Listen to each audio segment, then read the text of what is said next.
termasuk ke dalam golongan ini. Keperluan kita kepada ilmu, lebih lagi ilmu-ilmu agama, sangat mustahab. Sebabnya Nabi Muhammad sallallahu alaihi wasallam sanjung orang yang suka mendalami ilmu agama. Dalam hadis sahih riwayat Imam Bukhari, Rasulullah sallallahu alaihi wasallam bersabda, "Man yuridillahu bihi khairan yufaqihu fid din." Barang siapa yang Allah menginginkan agar dia jadi orang yang baik-baik, niscaya Allah akan dorong dia suka mendalami selok-belok agama. Perkara utama dalam agama ada 3. Pertama, akidah. Yang kedua, syariat. Atau dengan kata lain, pertama, tauhid. Yang kedua, ibadat. Dan yang ketiga, akhlak atau muamalat kita dengan sesama makhluk. Bolehlah dengan bahasa lain, iman, yaitu akidah, mentauhidkan Allah. Beriman kepada yang maha gaib. Yang kedua, mestilah diikuti dengan syariat, itu amal-amal ibadat seperti salat, puasa, dan lain-lain. Dan yang ketiga, tidak kurang pentingnya, muamalat kita dengan sesama makhluk. Hablum minan nas. Mungkin dengan bahasa lain dipanggil dengan akhlak.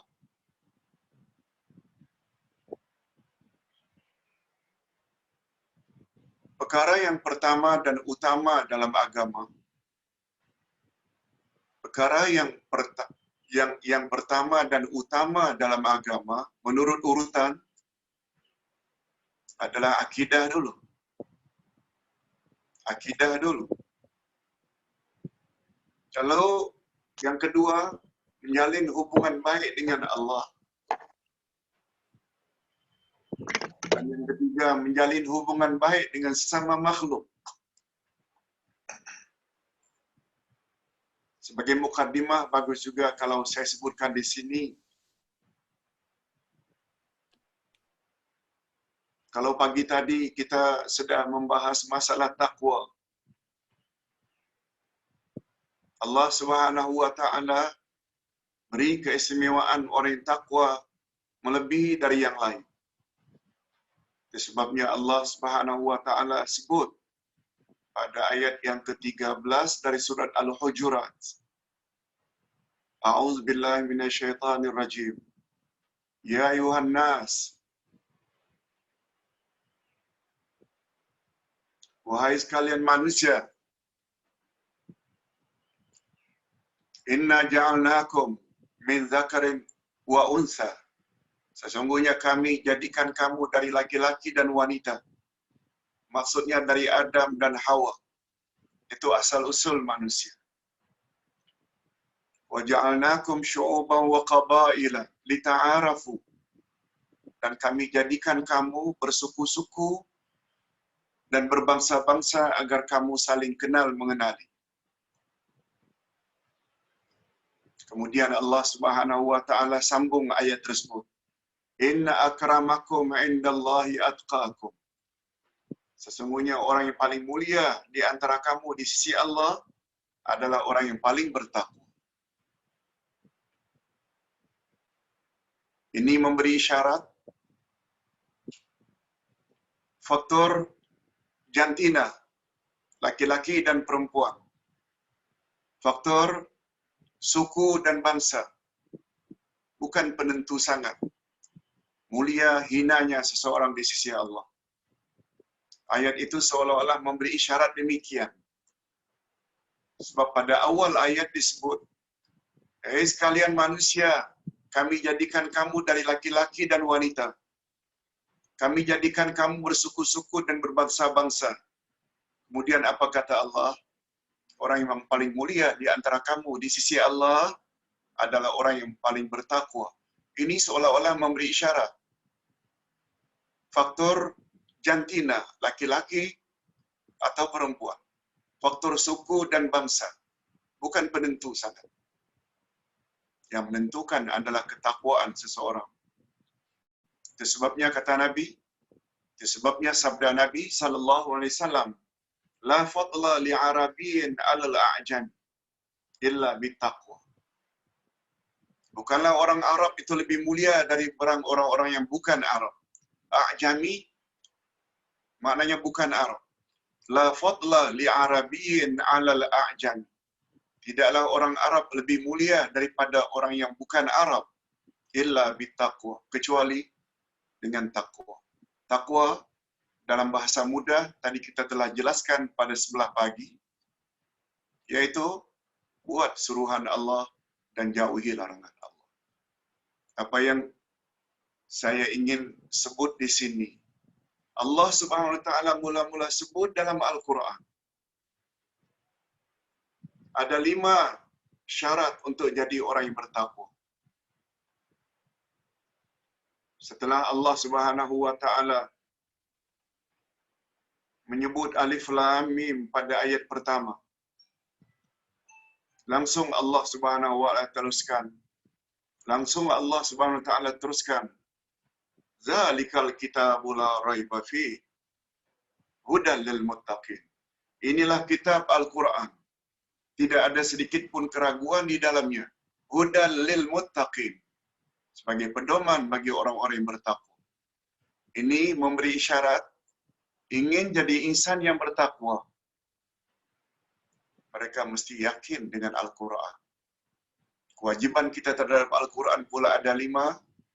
Iman pada Quran, baca Quran, fahami Quran, amal kandungan Quran dalam kehidupan sehari-hari, baru yang kelima, sebar-sebarkan ajaran Quran kepada orang lain. Hudan lil muttaqin. Walaupun pada asalnya Al-Quran diturunkan untuk pedoman bagi umat manusia. Pada asalnya. Kita boleh lihat pada ayat 185 dari surat Al-Baqarah. Syahrul Ramadan alladzi unzila fihi al-Quran hudan linnas. Pada bulan Ramadan diturunkan mula-mula Al-Quran. Hudan linnas. Sebagai petunjuk bagi umat manusia. Karena sikap manusia tidak semua yang percaya pada Al-Quran. Lalu Allah Subhanahu wa taala sebut secara khusus bahawa Quran itu adalah pedoman bagi orang-orang yang bertakwa. Hudan lil muttaqin. Perkara ini disebut oleh Allah pada awal Al-Quran. Dia memberi isyarat bahawa keyakinan ini sangat mustahab. Apalagi Nabi Muhammad sallallahu alaihi wasallam pernah bersabda, memberi komen terhadap kandungan Al-Quran. Apa kata Nabi? Ibda bima bada Allahu bihi. Mulailah olehmu sebagaimana yang Allah Subhanahu wa taala telah awali. Jangan buat terbalik. Kalau Allah Subhanahu wa taala dah awali sifat orang-orang yang bertakwa, dan sangat banyak sifat orang-orang yang bertakwa di dalam Al-Quran disebut oleh Allah. Itu sebabnya Quran pedoman bagi orang yang bertakwa. Tapi dah sekian puluh dan ratusan sifat orang-orang yang bertakwa disebut oleh Allah 5 dulu. Dan paling depan, itu maknanya Allah awali. Untuk memudahkan pemahaman, Allah Subhanahu wa taala berfirman, jika kamu ingin mengerjakan salat, hendaklah kamu berwuduk dengan membasuh muka, kemudian diikuti membasuh tangan hingga ke siku, kemudian menyapu kepala, kemudian basuh kaki. Muka, tangan, kepala, kaki. Tidak akan sah salat kita bila kita basuh kaki dulu. Tidak akan sah salat kita bila kita basuh tangan dulu, kemudian baru buka. Nah, ini yang dimaksudkan oleh Nabi. Ibda bima bada Allahu bihi. Mulailah olehmu sebagaimana Allah telah mulai. Nah, dalam hal ini, dalam menyebut sifat orang-orang yang bertakwa, Allah awali dengan 5 dulu. Apa dia? Allah explain pada ayat berikut. Siapa itu muttaqin? Alladzina yu'minuna bil ghaib wa yuqimuna shalah wa mimma razaqnahum yunfiqun. Mereka beriman pada yang gaib. Mereka mendirikan salat, yaitu ibadat. Dan terhadap sebahagian daripada nikmat Allah, mereka infak, nafkah.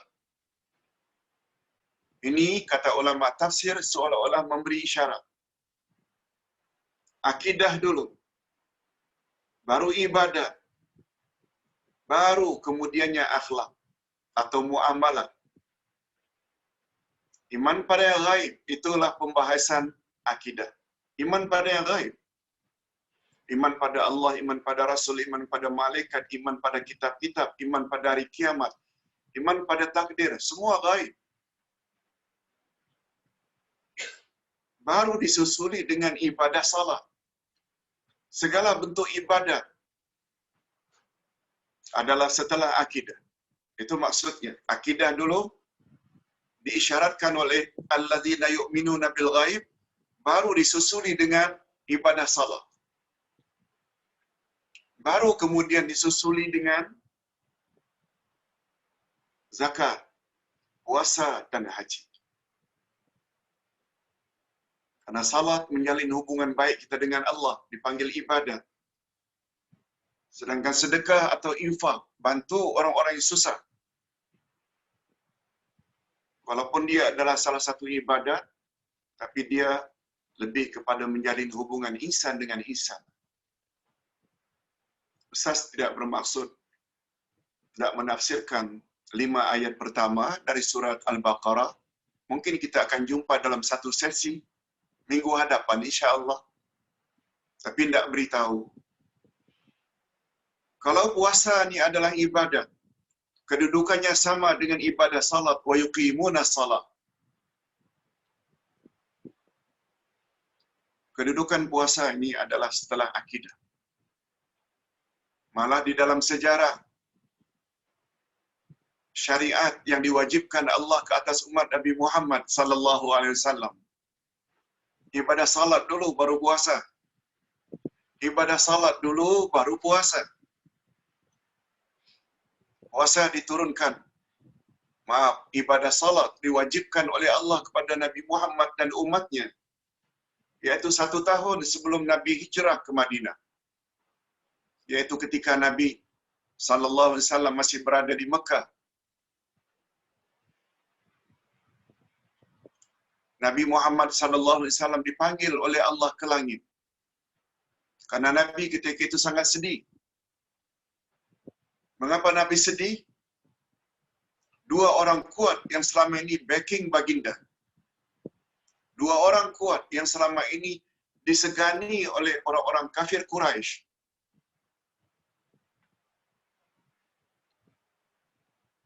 Mereka tidak ganggu Nabi Muhammad karena 2 orang utama. Pertama Siti Khadijah, istrinya, janda kaya dulunya. Yang kedua Abu Talib, uncle-nya Rasul sallallahu alaihi wasallam. Begitu kedua-duanya meninggal dunia berserang tidak lama antara satu dengan yang lain, orang-orang kafir mula dengan berani mengancam Nabi Muhammad sallallahu alaihi wasallam. Jadi dalam keadaan seperti itu, baginda sangat sedih, yang dipanggil dengan Amul Huzn, yaitu tahun sedih. Allah hibur Nabi Muhammad dengan angkat baginda ke langit, yaitu Isra dan Mi'raj.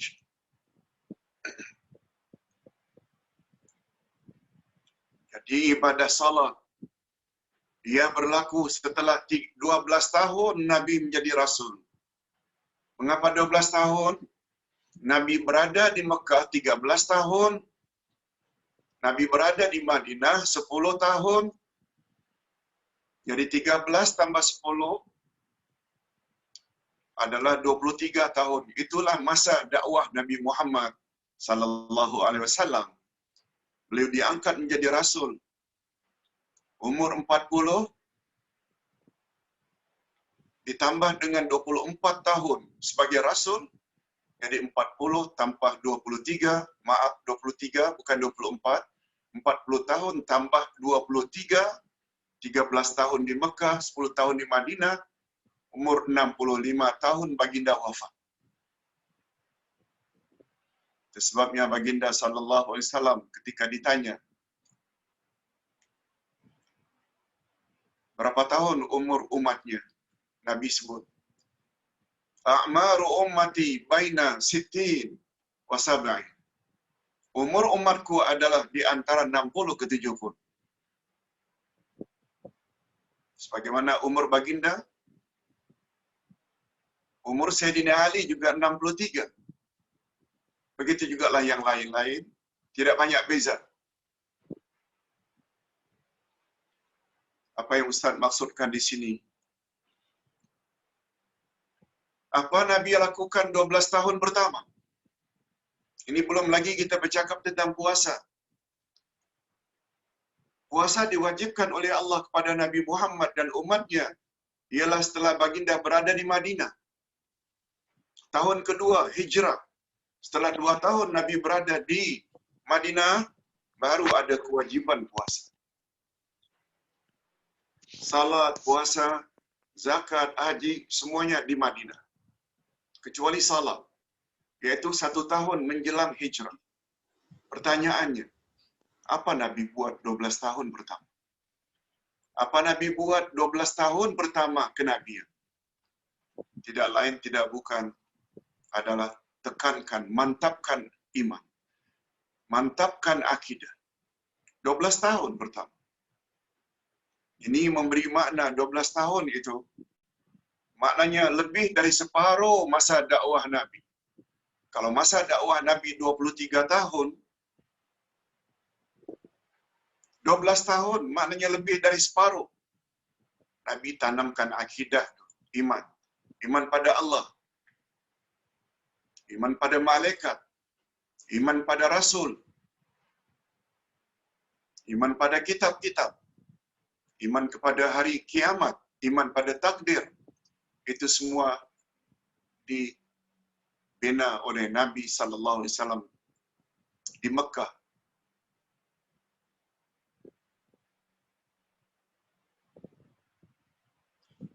Jadi bila kita hubung kaitkan antara puasa dengan iman, antara iman dengan puasa, sangat erat hubungannya.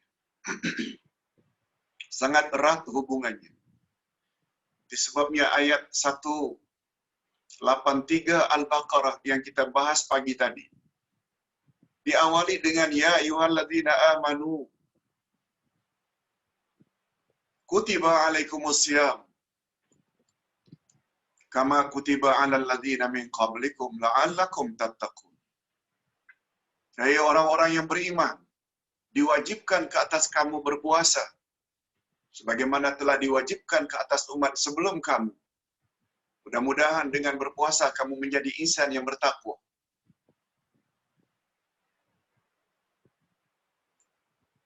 Nah, bila ditanya, mengapa Pak Ustaz? Umur saya 60 tahun. Taruhlah saya mula berpuasa umur balik. Umur saya dah 64 tahun umpamanya. Taruhlah saya mula berpuasa umur 14 tahun, umur balik. Itu bermakna saya telah lalui 50 Ramadan. Setiap tahun ada Ramadan. Setiap tahun ada Ramadan. Kalau umur 74 tahun, macam umur Ustaz, kalaulah Ustaz bermula puasa umur 14, maknanya dah 60 tahun Ustaz lalui 60 kali Ramadan.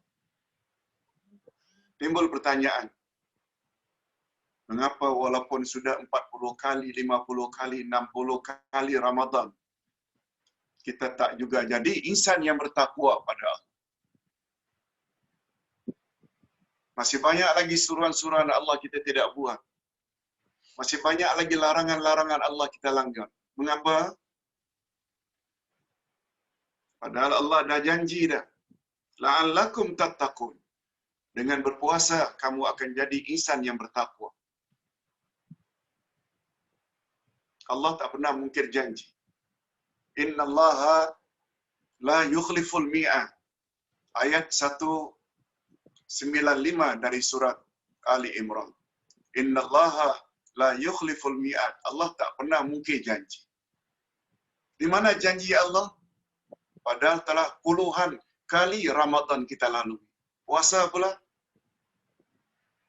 Kalaupun karena uzur, haid ke, nifas ke, musafir ke, sakit ke, telah diganti pun. Tapi mengapa tidak jadi insan yang bertakwa juga?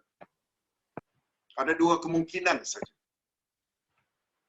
Maha suci Allah, Maha suci Allah, Allah berbohong, Maha suci Allah.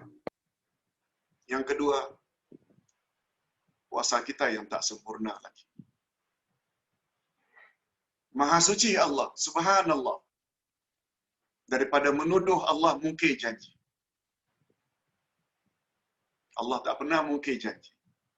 Nah, kalau begitu, penyebab utamanya kita belum jadi insan yang bertakwa.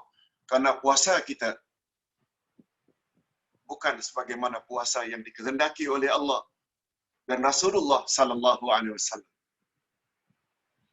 Nanti dalam minggu ini kita akan bahas ada 3 jenis puasa. Kita tidak bahas sekarang. Barangkali kita berpuasa hanya dari makan dan minum, serta jima dan merokok.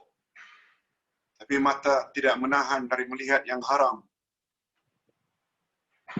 Telinga tidak lagi kita pelihara dari mendengar yang haram-haram.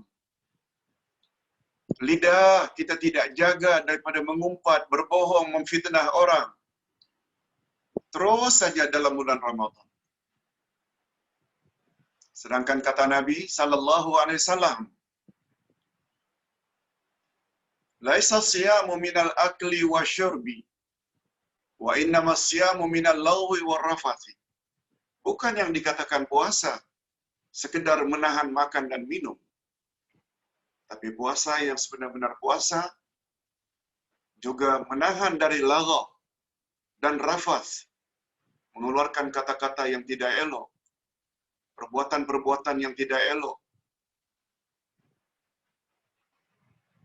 Malah kita dapati, kalau dulu-dulu ada pasar Ramadan, berapa banyak wanita-wanita yang berpuasa ke pasar Ramadan hanya pakai t-shirt yang sempit, tidak menutup aurat.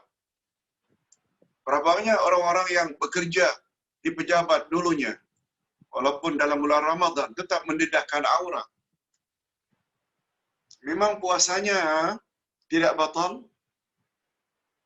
sebab mengumpat, melihat yang haram, mendedahkan aurat, berbohong. Semuanya itu termasuk perkara-perkara yang boleh menghabiskan pahala puasa. Dia tidak membatalkan puasa, tapi menghabiskan pahala puasa. Nanti kita akan bahas secara khusus tentang 3 jenis puasa manusia.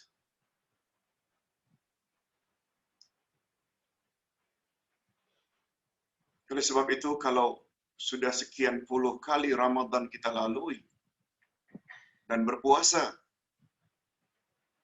dengan penuh, tetapi tidak juga menjadi orang yang bertakwa, maknanya ada something wrong dalam puasa kita.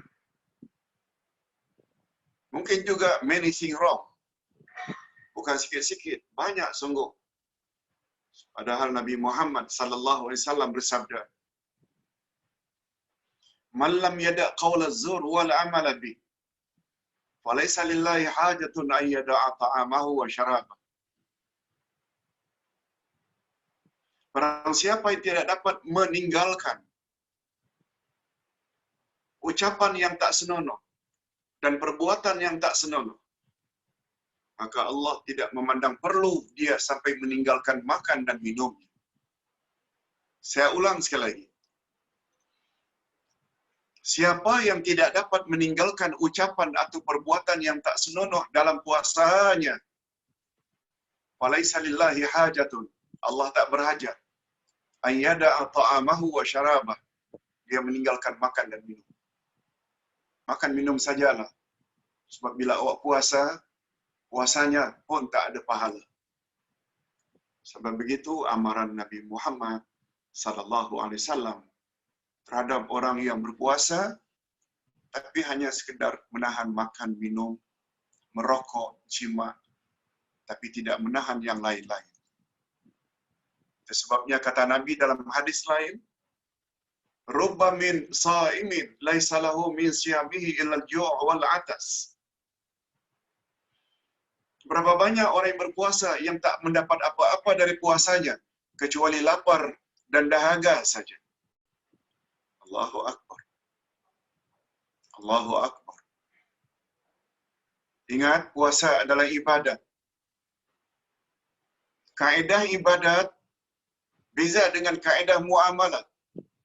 Jual beli, sewa menyewa, pakaian, makanan. Itu lebih kepada muamalat. Nabi sallallahu alaihi wasallam tidak menetapkan muamalat ini secara detail. Nabi tidak sebut secara detail, cukup secara umum saja. Kalau ingin jual beli, asalkan jangan ada unsur tipu menipu. Jangan bohong. Macam mana caranya? Terserah kamu. Asal jangan ada unsur tipu menipu.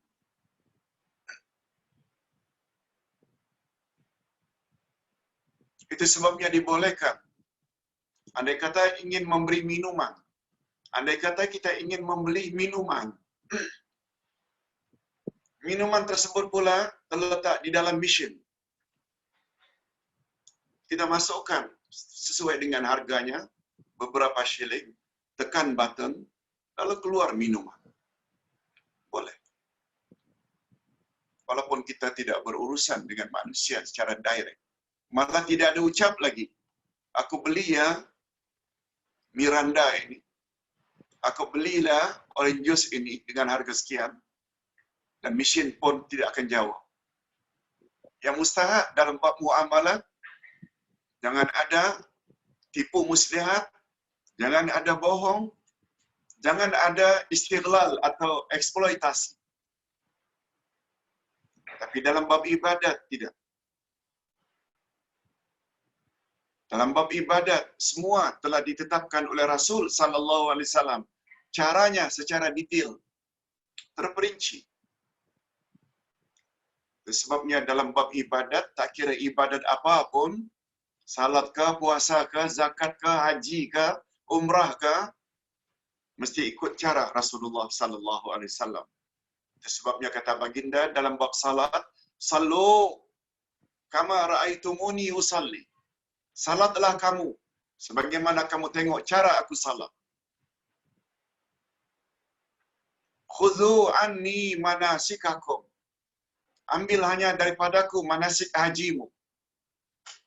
Macam mana cara umrah, macam mana cara haji. Berapa kali atau berapa pusingan jika tawaf. Berapa kali mundar-mandir Safa dan Marwah untuk sa'i. Berapa hari bulan wukuf di Arafah. Berapa batu yang mesti dilontar pada Jumrah. Bila timingnya, mesti ikut Nabi Muhammad sallallahu alaihi wasallam. Itu maksudnya. Itu sebabnya para ulama menyusun satu kaedah. Apa kaedah yang disusun oleh ulama dalam bab ibadat? Al-aslu fil ibadah haramun illa ma amarah Allah wa Rasul. Asal usul ibadat semuanya dilarang, semuanya haram, semuanya tak boleh kecuali apa yang Allah suruh dan apa yang Rasul suruh. Sebabnya bila kita tak beribadat, Kita mesti tahu ada suruhannya, baru buat. Kalau tak ada suruhan, jangan buat. Itu maknanya kita memandai-mandai diri. Ibadat tak boleh memandai-mandai. Ibadat mesti ikut panduan. Allah suruh dalam Al-Quran, Nabi Muhammad sallallahu alaihi wasallam explain bagaimana cara. Itu sebabnya begitu selesai Isra Mi'raj, baginda sampai di Mekah, tak lama kemudian datang malaikat Jibril. Demo di hadapan Nabi. Sebab Nabi tak tahu macam mana cara salat. Malaikat yang memperagakan, malaikat yang demo di depan Nabi. Sejak dari takbiratul ihram, rukuk, i'tidal, apa yang patut dibaca. Lalu Nabi pun melihat saja. Selesai ibadah salat diajar oleh malaikat Jibril, cara dan kaifiatnya. Lalu Jibril pun balik, gaib. Nah, giliran Nabi sallallahu alaihi wasallam memanggil para sahabat. Lalu Nabi memperagakan demo salat yang diajar oleh Jibril kepada baginda. Nabi demo di hadapan para sahabat. Setelah demo, sejak dari takbir hingga salam, lalu muncullah sabda Nabi.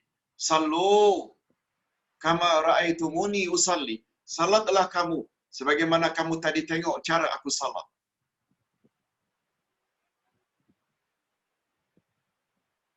Memang hari ini kita tidak lihat Rasulullah salat.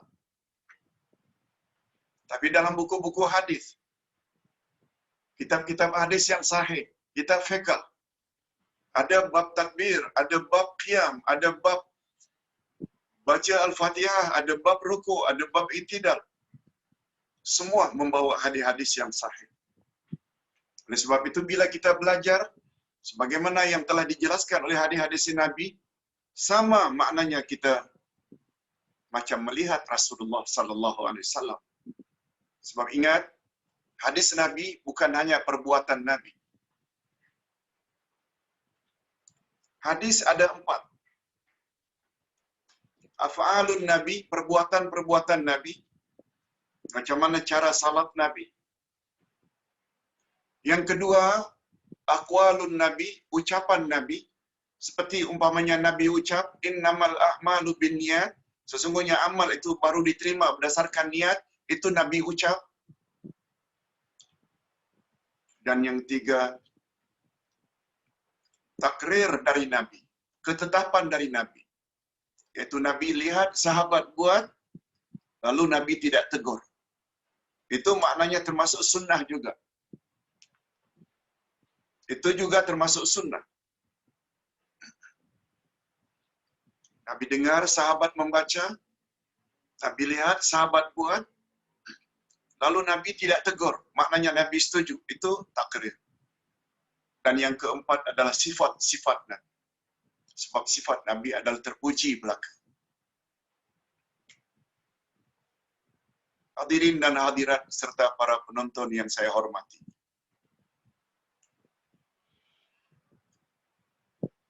Jadi akidah ini sangat mustahab. Satu perkara yang bagus juga kalau Ustaz sentuh di sini.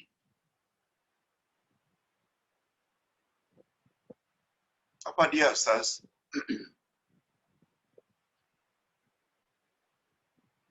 Orientasi pembelajaran Islam di Nusantara. Orientasi pembelajaran Islam, cara pengajaran Islam di Nusantara biasanya bermula dari fiqh, bukan dari akidah. Bermula dengan syariat. Salatna, puasana, zakat, hajina, umrahna. Okey, itu semua syariat. Ustaz tidak katakan tidak ada sama sekali. Tapi majoriti umat Islam diajar oleh para guru agama fiqh dulu. Coba lihat mana-mana perpustakaan bila tentang Islam, tentang salat, puasa, zakat, haji, umrah, nazar, dan lain-lain. Tapi akidah tidak banyak. Ustaz tidak kata tidak ada sama sekali, kurang banyak. Karena apa? Buktinya, tanyalah umat Islam hari ini ada berapa rukun salat. Dia boleh jawab, 13. Ada berapa syarat wajib salat? Ada berapa syarat sah salat? Ada berapa perkara yang boleh membatalkan salat? Pada umumnya boleh jawab. Ada berapa rukun puasa? Ada berapa perkara yang boleh membatalkan puasa? Ada berapa syarat sah puasa? Pada umumnya boleh jawab. Begitu juga haji umrah. Tapi tanyalah kepada umat Islam di Nusantara. Ada berapa rukun 2 kalimah syahadah? Ada berapa rukun 2 kalimah syahadah? Apa makna syahadah? Barangkali banyak yang tidak boleh jawab karena mereka tidak dibimbing dari sudut ini.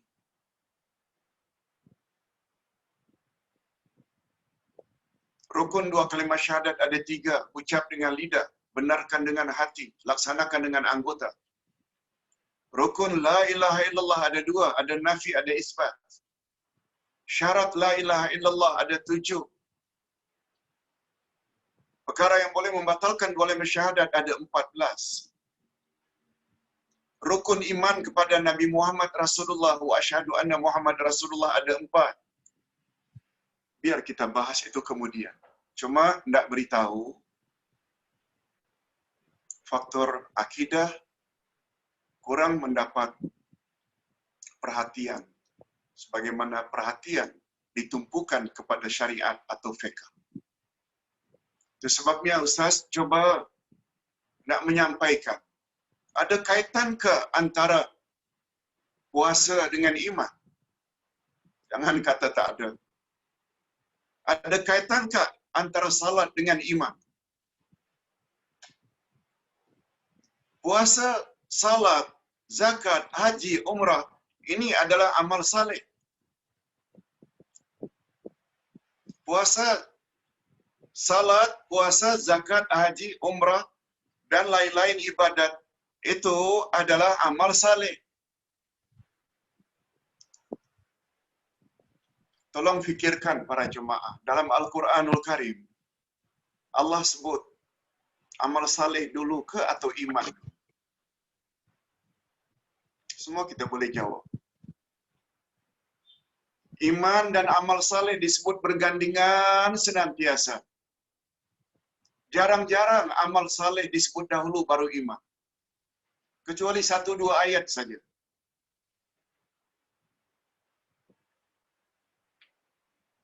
Sebagai contoh umpamanya ketika Allah menyebut sesungguhnya seluruh manusia dalam keadaan rugi. Innal insana lafi khusrin. Kecuali yang tak rugi ialah illal ladzina amanu. Iman dulu. Illal ladzina amanu. Baru wa amilus salihat, amal saleh. Baru dakwah wa tawasaw bil haq. Baru yang ketiga wa tawasaw bis sabr. Sama betul dengan nasihat Luqman pada anaknya yang sengaja Allah cantum dalam Quran untuk dijadikan pedoman bagi umat Nabi Muhammad sallallahu alaihi wasallam, umat akhir zaman. Apa kata Luqman memberi nasihat anak yang pertama? Ya bunayya la tusyrik billah. Hei anak, jangan buat syirik terhadap Allah. Karena syirik adalah zalim yang amat besar. Kemudian setelah itu baru ya bunayya, wahai anakku, aqimis salat. Dirikan salat. Barulah wa'mur bil ma'ruf wa nahy 'anil munkar. Berdakwalah, ajak orang buat baik, cegah orang buat munkar. Baru yang keempat, wasbir ala ma asab. Bersabarlah nak terhadap apa yang saja yang menimpa kamu. Exactly. Sama betul. Pendidikan Luqman sebagaimana kandungan surat Al-Asri. Itu sebabnya ingin memiliki anak, cucu dan diri sendiri. Ibu bapa, pasangan hidup. Supaya tidak rugi di mata Tuhan, mesti ada iman dulu. lakukan amal saleh. Kemudian sampailah semampu yang boleh kebenaran disampaikan. Kemudian kalau kita menyampaikan kebenaran, kadang-kadang kita dipulaukan orang. Kita dicemooh orang, kita dicaci. Sabar, sabar. Innallaha ma'as sabirin. Allah bersama orang yang sabar, dengan makna Allah akan tolong siapa yang sabar. Sekali lagi, hubung kait antara iman dengan puasa sangat erat. Itu sebabnya ketika memerintahkan atau mewajibkan salat, mewajibkan puasa, Allah panggil dengan bukan ya ayuhan nas, apalagi ya ayyuhalladzina kafaru, tapi Allah panggil dengan menggunakan panggil kesayangan, ya ayyuhalladzina amanu, hei hamba-hambaku yang beriman, hei orang-orang yang beriman, diwajibkan ke atas kamu berpuasa.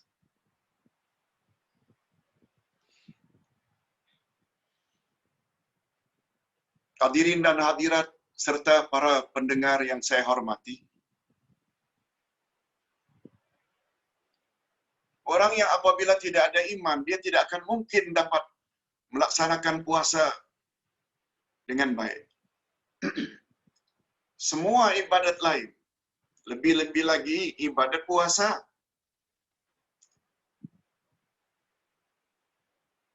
Sebabnya Nabi Muhammad sallallahu alaihi wasallam bersabda bahwa Allah telah berfirman dalam hadis qudsi,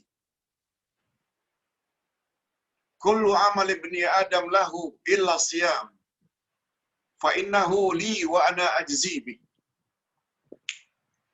Semua amal anak cucu Adam untuknya kecuali puasa, kata Allah. Puasa untuk aku. Aku akan beri balasan puasa baginya sesuka hatiku.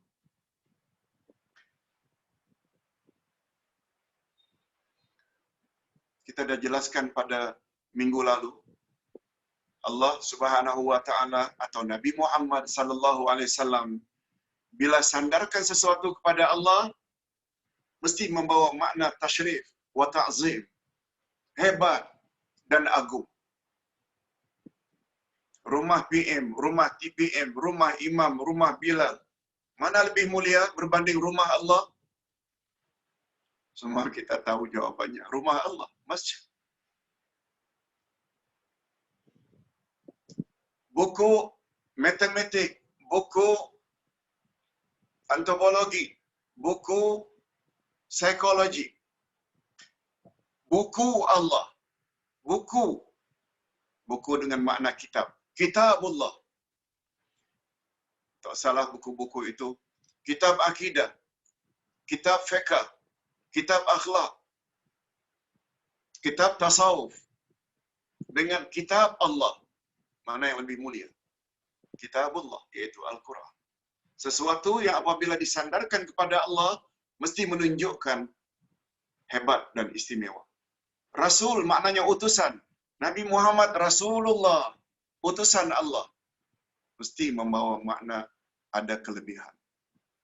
Itu sebabnya kata Allah dalam hadis qudsi, semua amal anak cucu Adam adalah untuk mereka kecuali puasa. Puasa untukku. Aku akan beri ganjaran sesuka hatiku.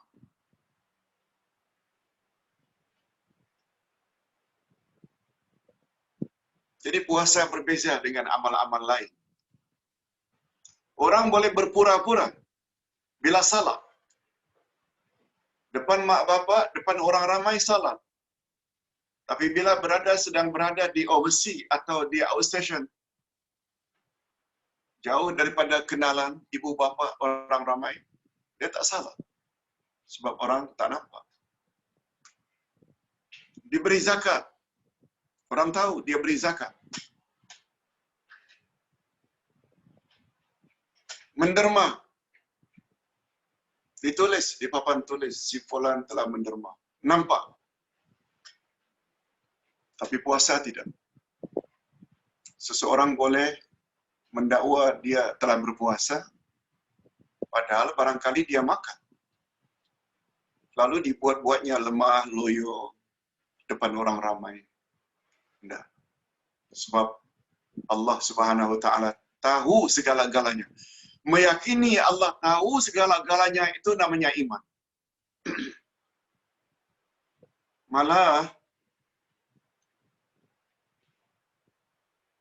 Malahan hadirin dan hadirat serta para penonton yang saya hormati.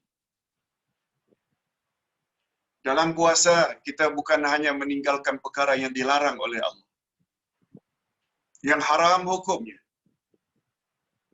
Tetapi karena arahan Allah, kehendak Allah, kita juga dilarang untuk makan benda-benda yang halal.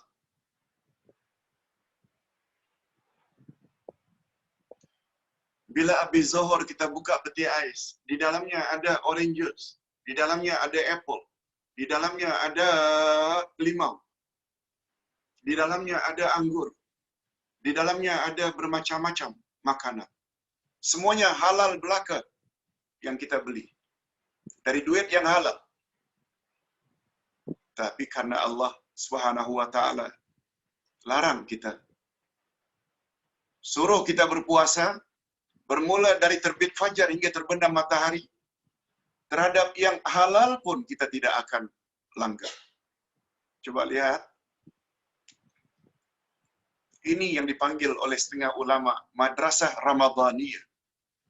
Sekolah Ramadan.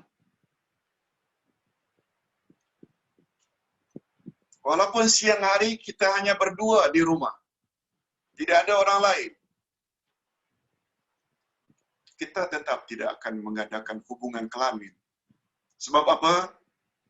Memanglah orang lain tak tahu, tapi Allah tetap tahu. Ini maknanya iman. Ini maknanya iman. Masalah keyakinan dalaman itu yang membentuk kita. Dalam puasa khasnya, bukan hanya meninggalkan apa yang Allah haramkan, malahan sesuatu yang halal pun, karena Allah tegah dan Allah larang, kita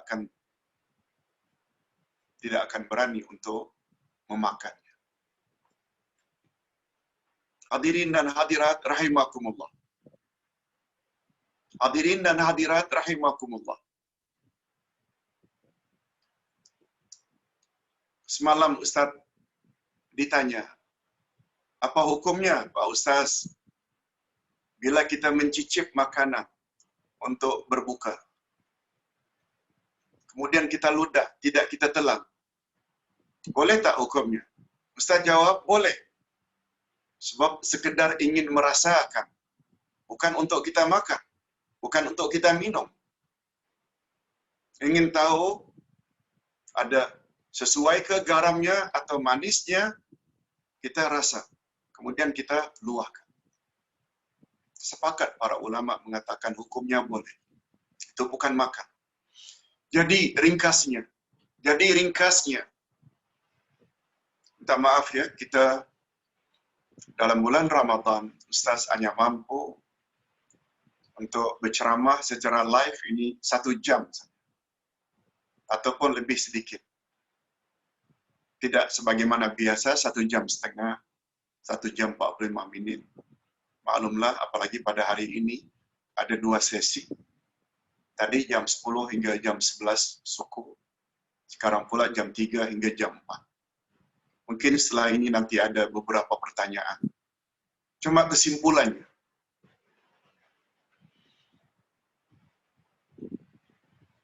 La'allakum tattaqun. Dengan berpuasa, orang beriman, kamu akan menjadi orang yang bertakwa. Memang sangat-sangat memungkinkan bila puasa itu kita lakukan sebagaimana piawaian puasa yang dikehendaki oleh Allah dan Rasul. Bukan hanya dari menahan makan minum, tapi segala-galanya kita tahan. Malah lebih daripada itu, subhanallah, subhanallah. Bangun jam 4 atau 4:30, jam 5 untuk sarapan. Untuk makan sahur maksudnya. Mana pernah kita makan sahur selama ini jam 4:30, jam 5. Tapi karena itu dijanjikan oleh Allah, tasaharu fa inna fi sahuri barakah. Makan sahurlah, karena makan sahur itu ada keberkatan. Kita buat. Kita baca Quran. Kita bersedekah pada bulan Ramadan sebab kata Nabi afdalus sadaqah sadaqatu fi Ramadan. Kita beri makan orang-orang yang berpuasa tanpa meminta apa-apa pujian atau balasan. Semua itu kita lakukan. Kita tidak mengotak umpat, kita tidak akan apalagi buat perkara-perkara yang tak senonoh. Semua itu, Masya Allah, disiplin kita di dalam bulan Ramadan melebihi daripada disiplin yang kita lalui bila ada kursus. Bayangkan, kursus 10 hari saja atau seminggu. Jam 5 mesti bangun. Jogging dulu. Kemudian setengah jam atau 15 minit sebelum subuh, balik, bersihkan badan untuk salat subuh. Setelah salat subuh, baca Quran. Kemudian jam sekian ada sarapan. Kemudian jam 8, sesi pembentangan kertas kerja yang pertama. Kemudian jam 10 hingga jam 11, pembentangan yang kedua. Kemudian ada yang ketiga, kemudian salat zuhur, kemudian makan, kemudian sesi petang pula. Tak usah lama, seminggu saja. Kita jaga dengan disiplin apa yang telah ditetapkan oleh pihak yang membuat kursus. Ada tak kesannya? Kita akan menjadi orang yang lebih baik sebelum kursus. Karena apa? Disiplin tadi. Disiplin yang mesti kita lalui dalam bulan Ramadan melebihi dari itu. Kalau hari-hari biasa kita tidak akan buat perkara-perkara yang tak senonoh yang Allah haramkan. Jangan berzina, jangan berjudi, jangan minum arak. Kita boleh tahan. Tapi dalam bulan Ramadan, bukan kita jauhi apa yang Allah larang, yang memang haram hukumnya, terhadap sesuatu yang halal. Seperti makanan. Seperti istri sendiri. Jangan disentuh. Maksudnya, jangan dihubungi. Jangan makan, walaupun itu halal. Masya Allah, bayangkan. Kalaulah semacam itu disiplin yang kita boleh, bukan seminggu dua, 1 bulan. Besar kemungkinan, habis Ramadan kita akan jadi orang yang sangat baik. Itu rahasianya. Mengapa begitu berakhir Ramadan? 1 Syawal dipanggil sebagai Idul Fitri. Aid maknanya kembali, Fitri maknanya fitrah, yaitu suci, bersih. Itu sebabnya kata Nabi SAW, barang siapa yang puasa Ramadan dengan sempurna, begitu berakhir Ramadan, dia tidak ubahnya bagaikan bayi yang baru keluar dari perut ibunya tanpa dosa. Ini di antara makna Idul Fitri. Nanti insya Allah kita akan bahas juga satu topik, yaitu falsafah Idul Fitri. Hadirin dan hadirat rahimakumullah, jelas dari penerangan 1 jam ini sangat erat hubungannya antara puasa dengan iman. Itu sebabnya siapa yang tidak beriman, tak percaya Allah lihat dia, tak percaya kiri kanan ada malaikat yang mencatat, dia tidak akan mungkin dapat puasa dengan sempurna. Barangkali dia masuk tandas, bukan tak buang air sebenarnya. Hanya untuk makan sesuatu.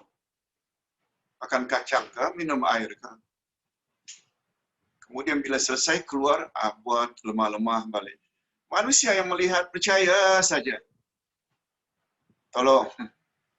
Manusia boleh awak tipu, tapi Allah tak boleh tipu. Ini kaitannya yang sangat erat antara iman dengan amal saleh. Kalau ada apa-apa pertanyaan? Tak ada. Okey. Kalau tak ada pertanyaan, Salam Ustaz. Saya ada Pak sepertinya. Assalamualaikum Ustaz.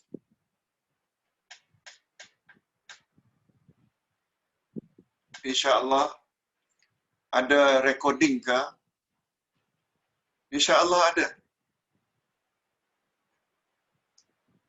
InsyaAllah tim Ustaz, kawan-kawan, rakan-rakan yang menolong Ustaz untuk kelancaran dakwah ini, mereka akan buat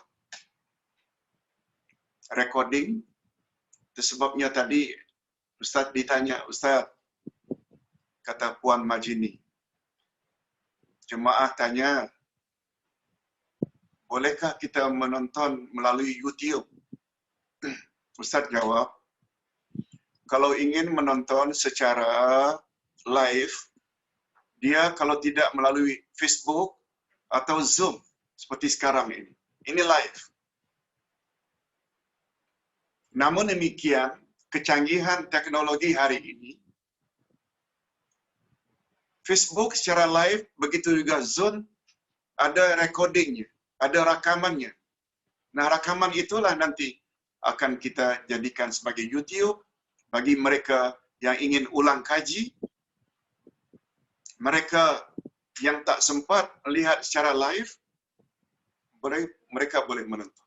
InsyaAllah, recordingnya ada insyaAllah.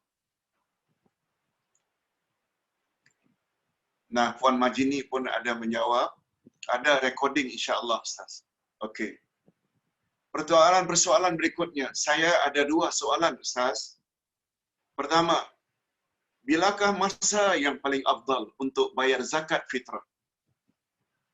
Adakah pada awal Ramadan atau hujung Ramadan? Yang paling afdal adalah pada malam Ramadan. Atau sehari, maaf. Yang paling afdal adalah pada malam hari raya. Atau hari terakhir dari bulan puasa. Maaf, Ustaz ulang sekali lagi. Tersasul, bukan awal Ramadan. Atau bukan malam Ramadan.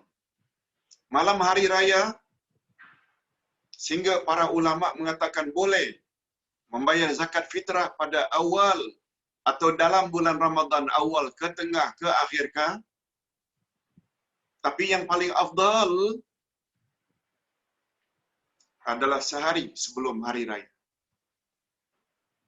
Hari ini umpamanya hari yang ke-30, hari terakhir kita berpuasa, bayarlah. Sama ada siangnya atau malamnya.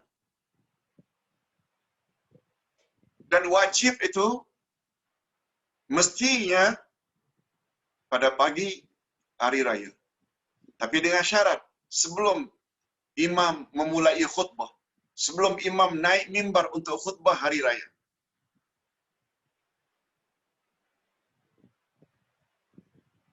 Itu hukumnya wajib. Sebab kata Nabi, siapa yang membayar zakat fitrah setelah selesai salat hari raya, maka nilainya hanya nilai sedekah, bukan zakat. Itu untuk menjawab soalan yang pertama, mana lebih afdal.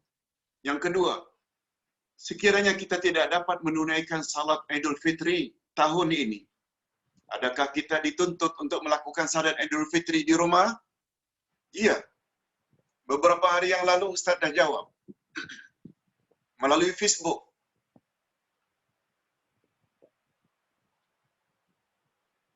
Salat sunat hari raya bagi kita, salat hari raya Idul Fitri atau Idul Adha, para ulama berbeza pendapat.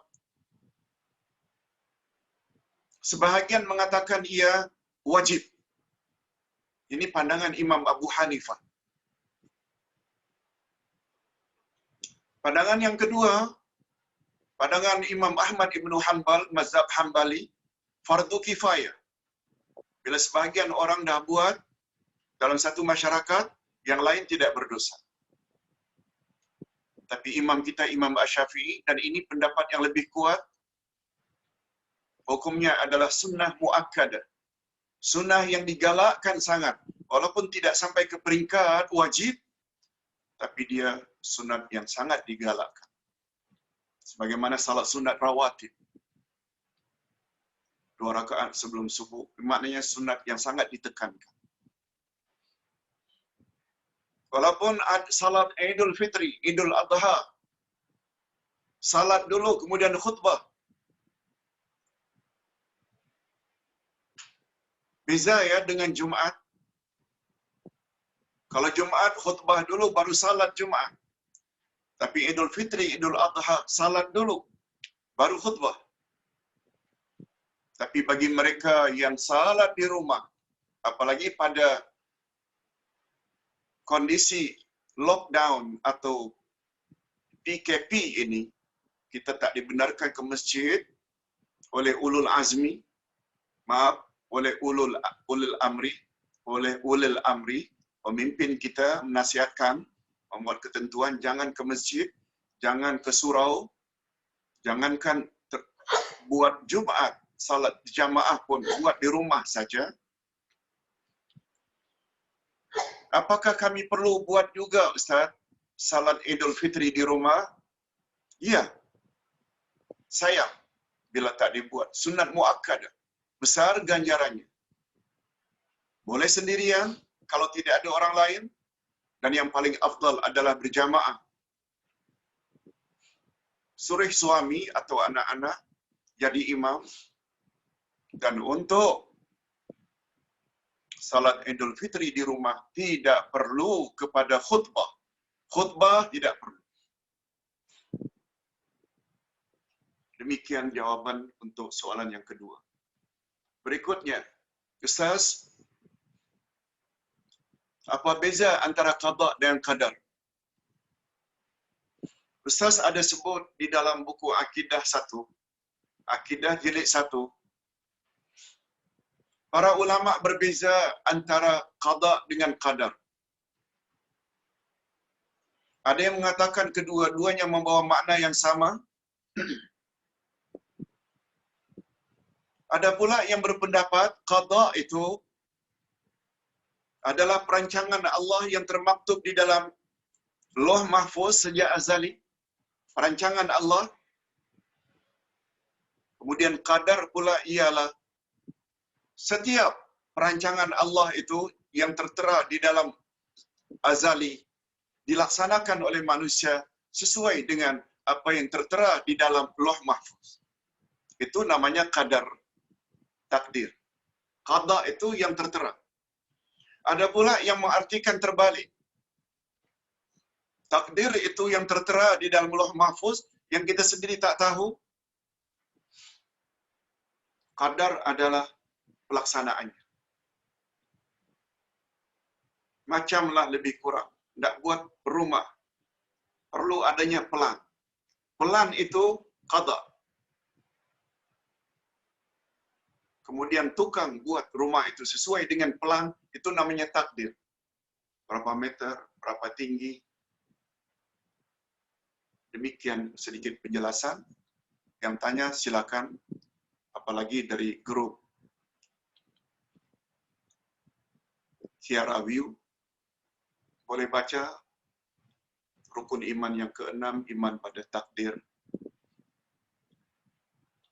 Pertanyaan berikutnya, Pak Ustaz, apa hukumnya jika yang menjadi imam bacaannya tak betul tajwid dan makhrajnya tak sah, sah tak salatnya? Sah tak salatnya?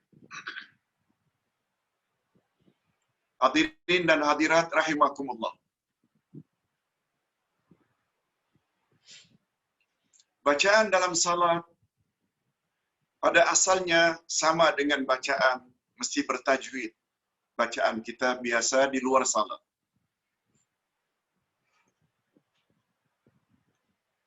Pada asalnya. Tilawah Al-Quran mesti ada tajwidnya. Makhrajnya, matnya, idghamnya, ikhfa'nya, qalqalahnya. Tapi bacaan dalam salat tak semestinya sebagaimana kita baca di luar salat. Dengan gayanya, dengan tarannumnya, dengan matnya. Kita boleh baca dengan bacaan yang sederhana.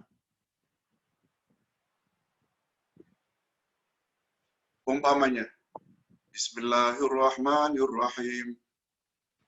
Alhamdulillahi rabbil alamin. Ar-Rahmanir-Rahim. Maliki yaumiddin. Iyyaka na'budu wa iyyaka nasta'in. Kalau baca diluarkan agak lain sedikit. Kita panjangkan matnya, ada 2 harakat, ada 4 harakat. Tak semestinya sama. Pokoknya bacaannya betul. Hadirin dan hadirat, pengalaman Ustaz berdakwah 40 tahun di Nusantara. Setelah lebih kurang 10 tahun belajar di Arab Saudi,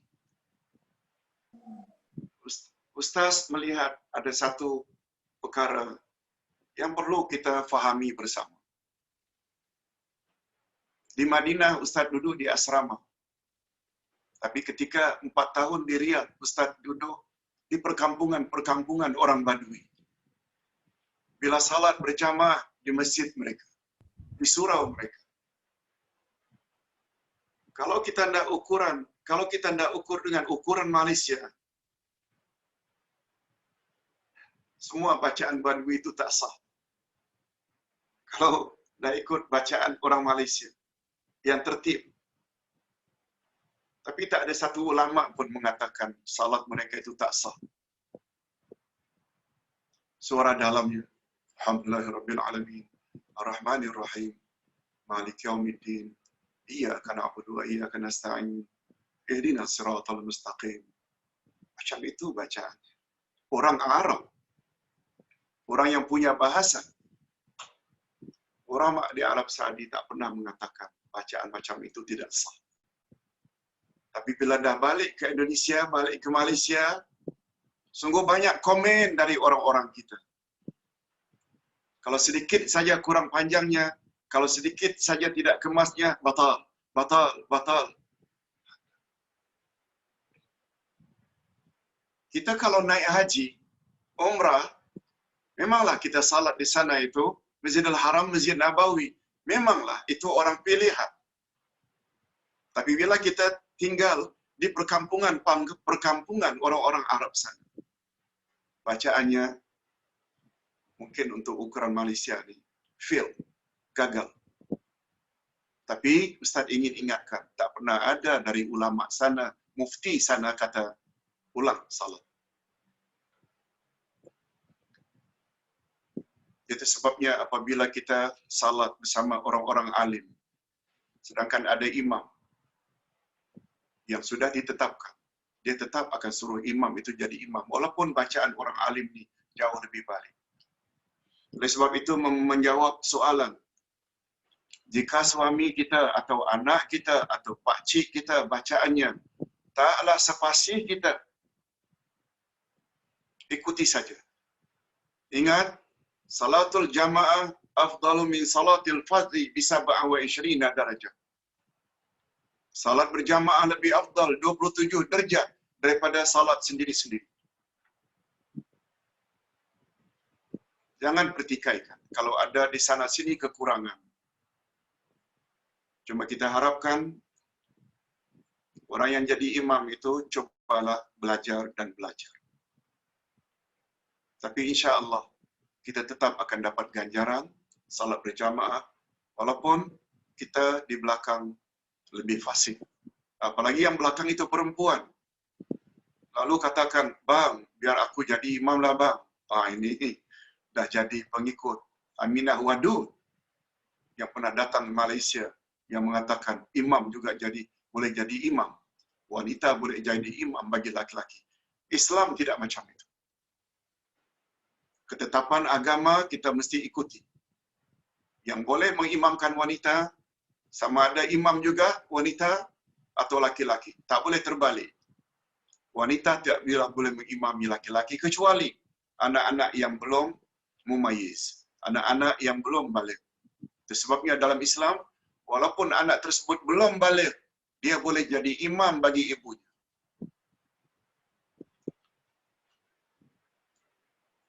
Dia boleh jadi imam untuk orang-orang tua yang tidak begitu fasih. Itu sebabnya di dalam sunnah Nabi, Abdullah ibnu Abbas umurnya belasan tahun, belum dia lagi balik. Dia karena pakarnya dalam Al-Quran, bacaannya, tajwidnya, tilawahnya, dia selalu diminta untuk jadi imam. Dan yang belakang itu semuanya orang-orang dah berjanggut putih. Ini menunjukkan bahawa anak-anak walaupun belum balik boleh jadi imam bagi ibu-ibunya atau orang tua, mak bapaknya. Apalagi hari ini banyak sungguh anak-anak yang hafal Quran, masuk tahfiz. Nah sekarang ni balik ke rumah, silakan jadi imam. Barangkali anak lebih banyak hafalnya daripada bapaknya atau daripada maknya. Baik, kita teruskan pertanyaan.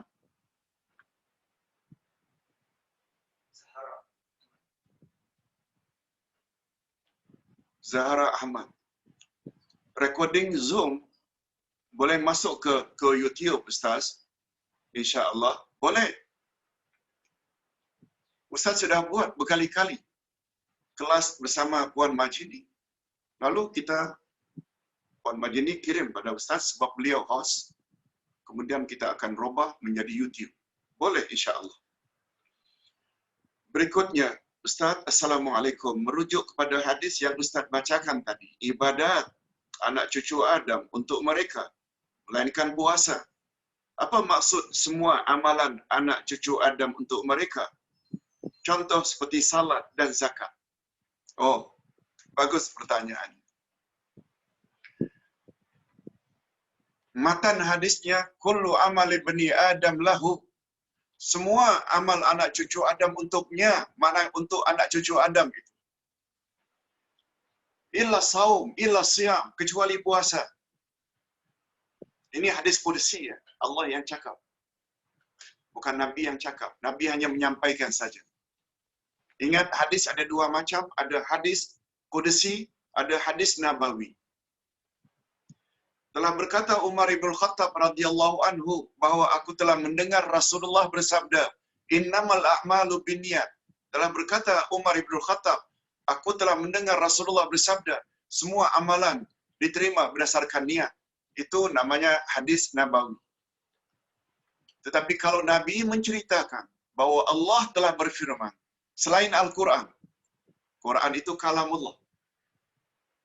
Nabi yang meriwayatkan Allah yang berfirman.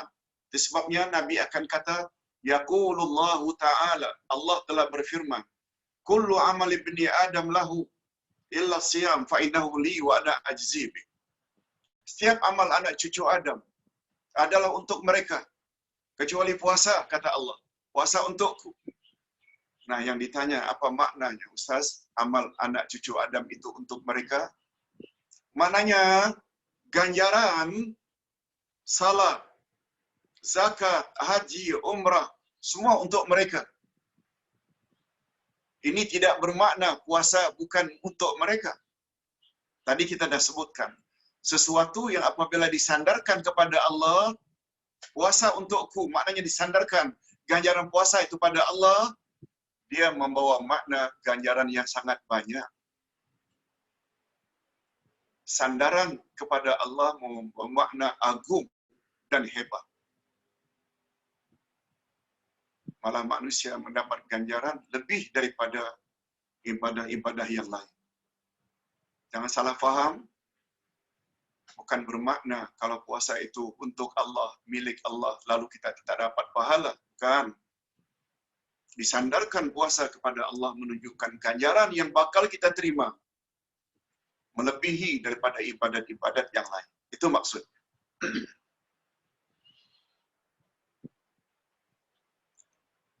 Ustaz, saya tinggal di Selangor, tapi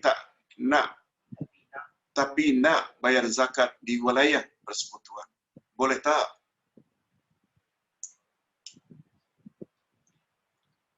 Memang pada asalnya zakat itu kita bayar pada negeri masing-masing. Sebab dia pada asalnya adalah untuk orang-orang miskin yang berada di kawasan itu. Pada asalnya. Namun demikian, ada pendapat ulama, hukumnya boleh. Ada pendapat ulama, hukumnya boleh. Umpamanya kita dapat puasa di tanah suci. Kita minta anak kita supaya bayar di Malaysia, atau kita sendiri bayar di Arab Saudi, semua insya Allah sah. Ustaz cenderung pada pendapat sah. Jangan kata tidak sah. Mungkin kalau mau pun dikatakan mana yang lebih afdal, nah di negeri di mana tempat kita bekerja itu yang lebih afdal. Jangan gunakan istilah tidak sah bila kita bayar zakat di luar kawasan tempat kita bekerja. Wallahu a'lam. Ustaz, kalau wanita uzur di bulan Ramadan, apakah amalan yang disarankan karena tidak boleh berpuasa? Hadirin dan hadirat rahimakumullah. Rasulullah sallallahu alaihi wasallam pernah ditanya oleh salah seorang istrinya,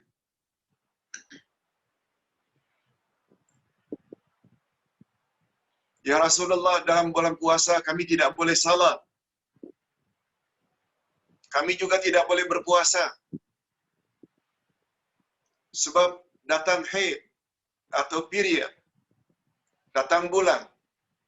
Dia adalah termasuk salah satu uzur syar'i. Sama ada salat atau puasa, datang haid atau nifas adalah uzur syar'i. Boleh tidak berpuasa. Tapi wajib diqada kemudian nanti selepas Ramadan." Pertanyaan istri Rasulullah sallallahu alaihi wasallam, dalam bulan Ramadan kami tidak boleh berpuasa, kami juga tidak salat. Apa yang patut kami buat ya Rasulullah? Nabi hanya jawab, qada puasamu. Dan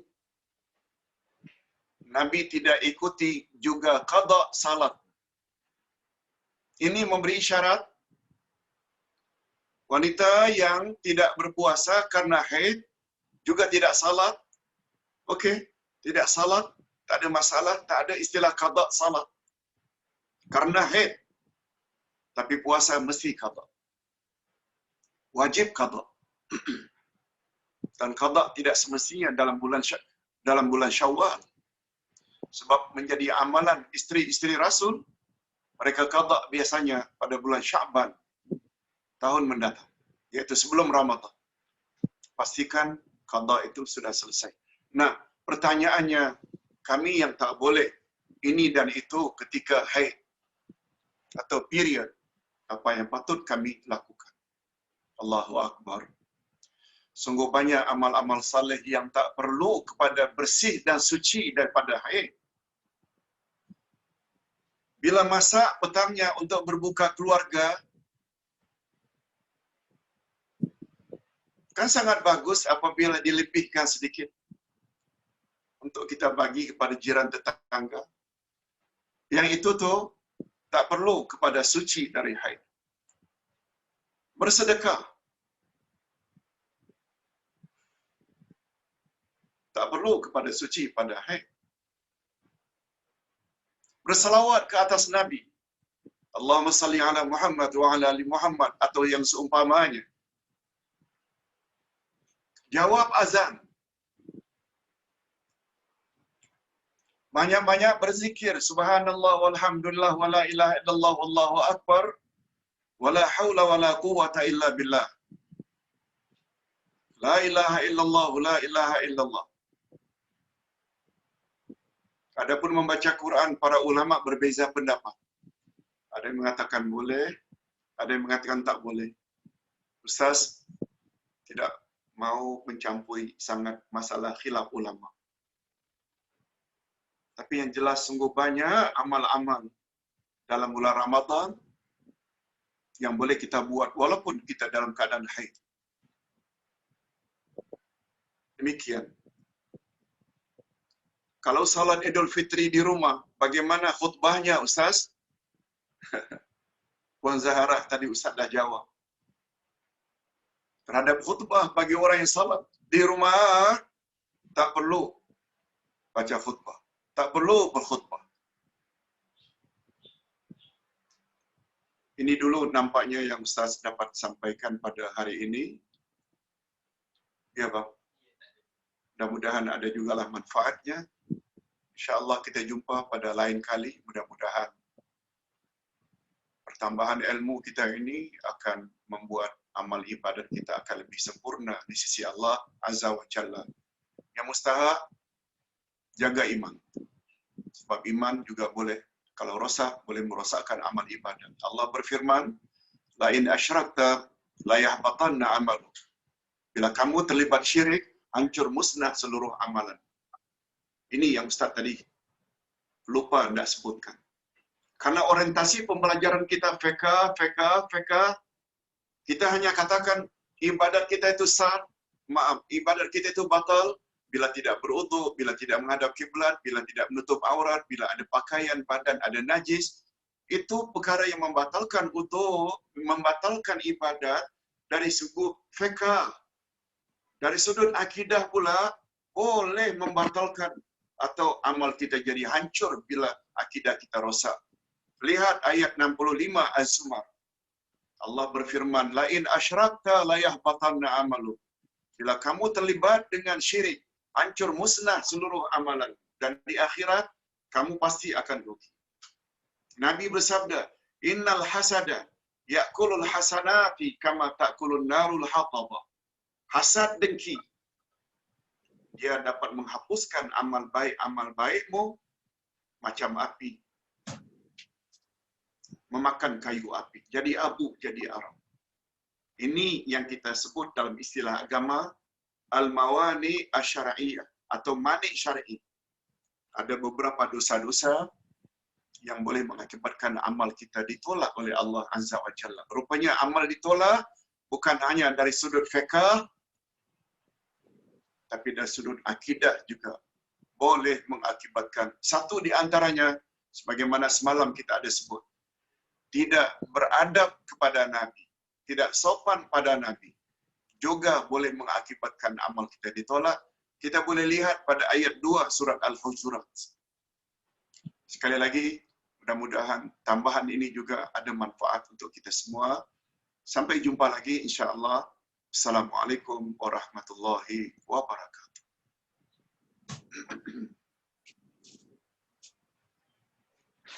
Terima kasih Ustaz dan TKJ.